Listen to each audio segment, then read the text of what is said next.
চোখের বদনজর এমন সত্য যে একটা উটকে এই রান্নার ডেকচির মধ্যে ঢুকাই ফেলতে পারে।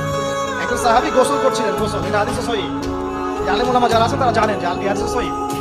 একজন সাহাবী গোসল করছেন, তার গায়ের চামড়াটা খুব সুন্দর ছিল, একদম স্কিনটা অনেক সুন্দর থাকে না আমার কিছু মানুষ।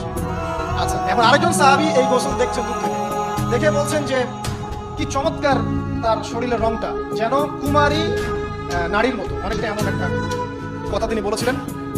সাথে সাথে এই সাহাবী অজ্ঞান হয়ে পড়ে গেছে। কোন সাহাবী? যিনি গোসল করছিলেন।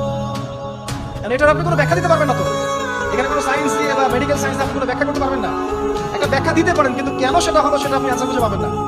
তো নবী সাল্লাল্লাহু আলাইহি ওয়াসাল্লামের কাছে নিয়ে যাওয়া হলো তাকে। তিনি বললেন যে এই ব্যক্তির ব্যাপারে কি কেউ ভালো মন্দ কিছু বলেছিল? তখন একজন সাহাবী বলেন, হ্যাঁ, অমুকে বলেছে এর স্কিনটা অনেক সুন্দর, তোকে ডেকে নিয়ে আসো। ওকে ডেকে আনা হলো।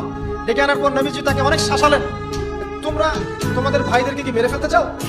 মানে এই সাহাবী তো অবাক, আমি আবার কখন মারতে চাই